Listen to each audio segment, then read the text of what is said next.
Durante quase 10 anos, trabalhei analisando imagens de câmeras de segurança para uma seguradora. Meu trabalho era simples. Quando acontecia um roubo, um desaparecimento ou um acidente, as empresas enviavam as gravações para que eu reconstruísse a sequência dos acontecimentos. Depois de assistir milhares de horas de vídeo, você aprende uma coisa: as câmeras quase nunca mentem. As pessoas, sim. O caso começou numa segunda-feira.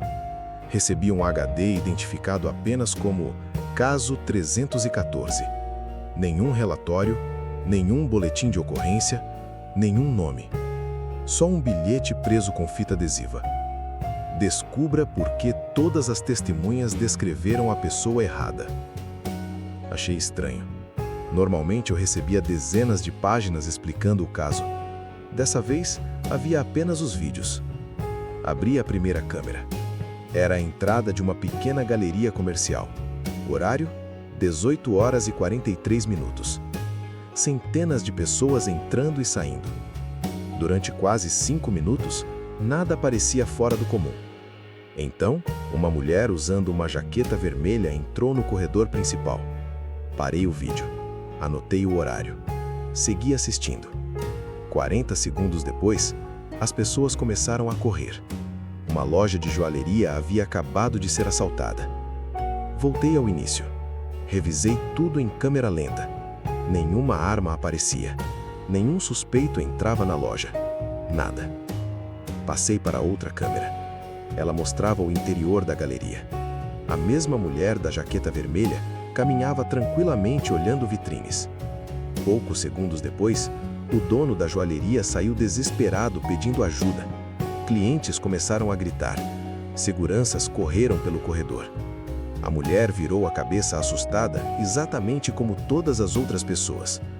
Até aquele momento, ela parecia apenas mais uma cliente. Abri a pasta de depoimentos. Havia 23 testemunhas. Comecei a ler. A primeira dizia: vi uma mulher de jaqueta vermelha saindo da joalheria. A segunda: tenho certeza de que era uma mulher usando vermelho. Terceira, quarta, quinta. Todas repetiam exatamente a mesma descrição. No 23º depoimento, encontrei algo diferente. Apenas uma linha. Vocês estão procurando a pessoa errada. Sem assinatura, sem identificação, só aquela frase. Fechei o documento e voltei ao vídeo. Ampliei a imagem da mulher. Foi quando percebi um detalhe que nenhuma testemunha havia mencionado. Ela nunca entrou na joalheria, nem uma única vez.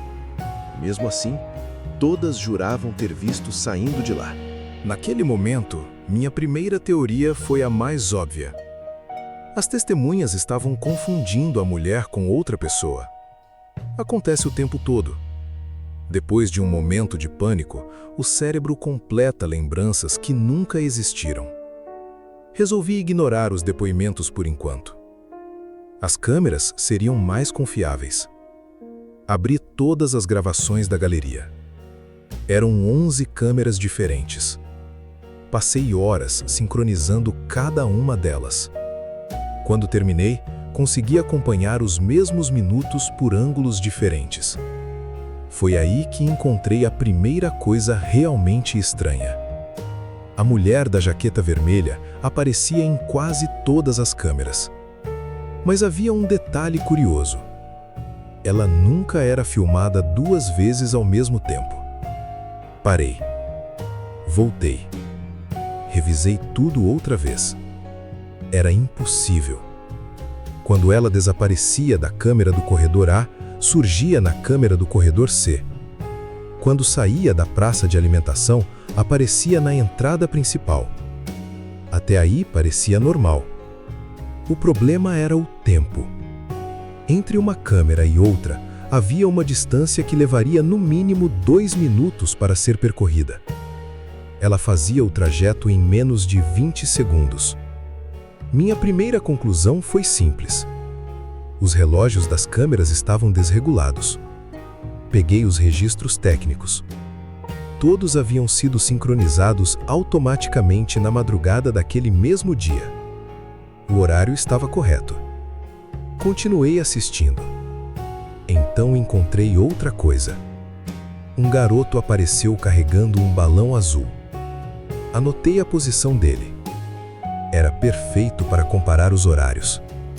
O menino passava exatamente pelos mesmos lugares nas câmeras seguintes. Os tempos batiam. Os relógios realmente estavam certos. Só a mulher parecia ignorar a distância entre uma câmera e outra. Respirei fundo. Ampliei a imagem mais uma vez. Talvez fosse outra pessoa usando a mesma roupa. Mas não. O zíper quebrado no bolso esquerdo. O risco branco na manga. O cadarço desamarrado do tênis direito. Era exatamente a mesma mulher. Nesse momento comecei a acreditar que havia descoberto o mistério. A galeria tinha mais de uma mulher vestida igual. Era uma distração planejada para o assalto. Sorri. Finalmente fazia sentido. Fechei os vídeos e comecei a escrever meu relatório. Antes de terminar, decidi assistir apenas mais uma gravação. Era a única câmera que ainda faltava. Ela não mostrava a joalheria. Mostrava apenas a saída do estacionamento. Achei que não encontraria nada. Mas aos 18 minutos e 51 segundos, vi a mulher da jaqueta vermelha entrando em um carro. Olhei o horário. Ela fez isso 4 minutos antes do assalto acontecer. Fiquei olhando para o monitor por alguns segundos. Depois conferi o horário de novo. 18h39. A mulher entrou no carro e deixou o estacionamento. O assalto, segundo todas as câmeras, aconteceu às 18h43. Voltei ao vídeo. Assisti outra vez. Ela realmente foi embora. Não havia dúvida. A cancela registrava a saída do veículo. O carro desaparecia na avenida. Fechei os olhos por um instante. Minha teoria tinha acabado de cair por terra. Se ela saiu antes do crime, como 23 pessoas juravam tê-la visto fugindo da joalheria? Peguei os depoimentos novamente. Dessa vez, parei de procurar a mulher. Comecei a procurar coincidências. Quase todos os relatos eram diferentes. Uns diziam que ouviram 2 disparos. Outros juravam que não houve arma. Alguns afirmavam que o ladrão usava boné. Outros falavam em capuz. Mas havia uma única informação idêntica em todos: a jaqueta vermelha. Não importava a idade da testemunha, nem o lugar onde ela estava. Todos lembravam da jaqueta. Aquilo não fazia sentido. Pessoas confundem rostos, confundem horários, confundem cores. Mas 23 pessoas repetirem exatamente a mesma peça de roupa era estranho demais. Foi quando resolvi fazer uma coisa que ninguém da equipe costumava fazer. Procurei quem escreveu o último depoimento. Vocês estão procurando a pessoa errada. Depois de alguns telefonemas, encontrei o nome. Era de um vigilante que trabalhava na galeria havia apenas 2 semanas. Ele pediu demissão no dia seguinte ao assalto. Aceitou falar comigo. Marcamos em uma cafeteria. Quando cheguei, ele já estava sentado. Antes mesmo de eu fazer qualquer pergunta, ele disse: "Você também caiu na história da jaqueta, não caiu?" Não respondi. Ele sorriu de lado. Não parecia assustado. Parecia cansado. Como alguém que já tinha tentado convencer outras pessoas da mesma coisa. Abri o notebook e mostrei uma imagem da mulher. Ele olhou por menos de 2 segundos. Depois empurrou a tela de volta para mim. Ela não tem nada a ver com isso.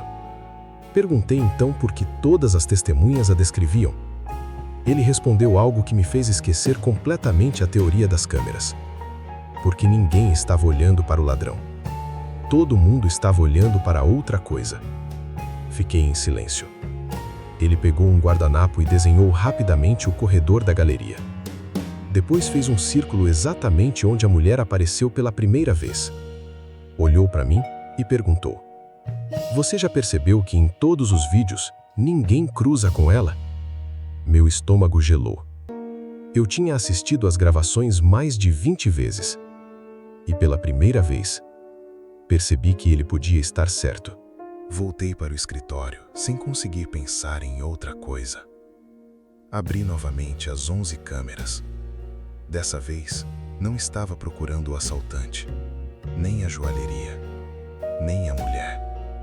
Estava procurando as pessoas. Parei a primeira gravação. A mulher caminhava pelo corredor. Havia dezenas de pessoas ao redor, mas ninguém desviava o caminho para evitar esbarrar nela. Pensei que fosse coincidência. Passei para outra câmera. Um casal vinha na direção dela. Os dois mudaram de lado no corredor.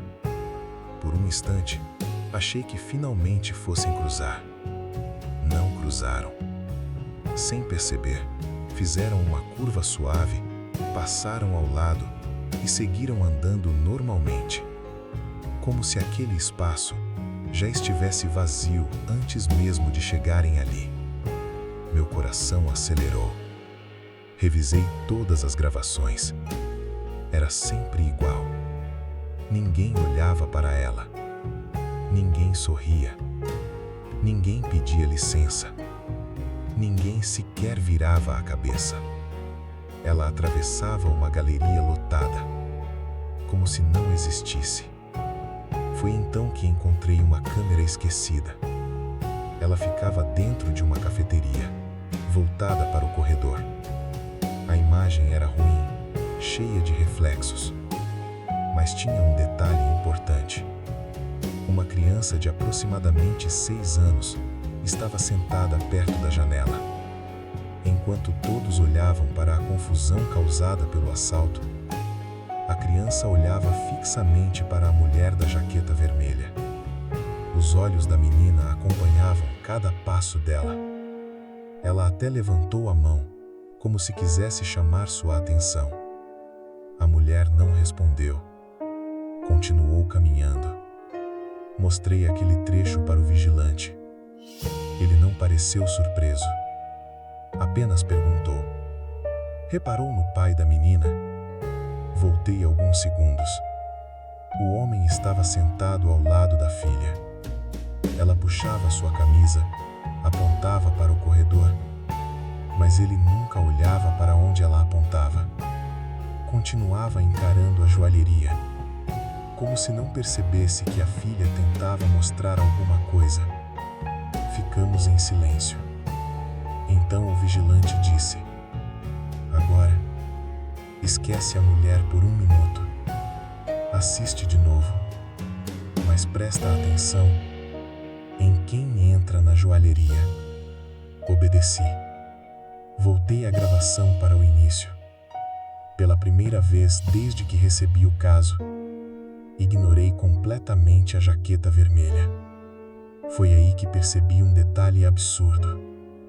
Durante todo aquele tempo, eu nunca tinha visto ninguém entrar na joalheria. Mas alguém entrou. E quando finalmente enxerguei quem era, entendi porque todas as testemunhas tinham certeza absoluta de que a mulher era a culpada. Porque era exatamente isso que alguém queria que elas lembrassem. Voltei todas as gravações para o exato momento em que a mulher apareceu pela primeira vez. Desta vez, escondi um pedaço da tela com uma folha de papel. Deixei visível apenas a entrada da joalheria. A mulher da jaqueta vermelha desapareceu da minha visão. De repente, vi uma pessoa que eu nunca tinha percebido. Um homem de camisa bege. Nada chamava a atenção nele. Não carregava mochila, não usava boné, não escondia o rosto. Entrou na joalheria exatamente 27 segundos antes do assalto. Ninguém correu, ninguém olhou, ninguém estranhou. Ele parecia apenas mais um cliente. Retirei a folha de papel. A mulher voltou a aparecer. Meu cérebro fez exatamente o que todas as testemunhas haviam feito. Passei a acompanhá-la automaticamente. Era impossível evitar. Ela era o único ponto de cor forte em um corredor cheio de roupas escuras. Enquanto eu seguia seus movimentos, o homem de camisa bege desaparecia completamente da minha atenção. Repeti o teste outras 3 vezes. O resultado foi o mesmo. Sempre que a mulher estava na tela, eu deixava de notar o homem. Pela primeira vez, o caso fazia sentido. A mulher nunca foi suspeita. Ela nunca participou do assalto. Ela nunca entrou na joalheria. Ela era apenas uma cliente comum. As testemunhas não estavam mentindo. Elas realmente acreditavam no que diziam. O cérebro delas havia preenchido as lacunas da memória. Quando a polícia perguntou: quem chamou mais sua atenção? Todos lembraram da mulher. Quando perguntou: quem saiu da joalheria? O cérebro completou a resposta usando a mesma imagem. Eles não lembravam. Eles reconstruíram. Fechei o relatório convencido de que finalmente havia resolvido o caso. Antes de enviá-lo, resolvi fazer uma última pesquisa. Queria encontrar a mulher para avisá-la de que havia sido confundida por tantas pessoas. Localizei seu documento. Nome, endereço, telefone, tudo parecia normal. Até abrir o cadastro do veículo. O carro registrado nas câmeras realmente era dela, mas havia um detalhe. Naquele dia, às 18h12, ela havia sido multada por excesso de velocidade, em outra cidade, a 148 quilômetros da galeria. Pensei que fosse erro no sistema. Consultei as imagens do radar. Era o mesmo carro, a mesma placa, a mesma mulher dirigindo. Olhei para o relógio. A multa foi registrada 31 minutos antes do assalto. Não havia tempo suficiente para ela chegar até a galeria, nem dirigindo a velocidade máxima. Conferi novamente as câmeras. A mulher da jaqueta vermelha continuava lá, andando pelo corredor. Olhei a foto do radar. Era a mesma mulher, mesma jaqueta, mesmo tênis, mesmo risco branco na manga, mesma data, mesmo horário. Passei dias tentando provar que uma das gravações estava errada. Nenhuma estava. Os horários eram oficiais. Os equipamentos tinham sido periciados. Os registros eram autênticos. Entreguei o relatório incompleto. Escrevi apenas uma observação no final. O assalto foi resolvido. O ladrão foi identificado. Mas existe uma pessoa que aparece comprovadamente em 2 lugares diferentes no mesmo horário. Não encontrei explicação para isso. O caso foi arquivado 3 semanas depois. O ladrão confessou o crime. Nunca mencionou a mulher. Nunca soube quem ela era. Meses mais tarde, encontrei o vigilante outra vez. Contei que o verdadeiro culpado havia sido preso. Ele apenas sorriu. Depois fez uma pergunta que nunca consegui responder. Você reparou que passou semanas tentando descobrir quem era a mulher e nunca perguntou quem filmou alguém que oficialmente nunca esteve lá?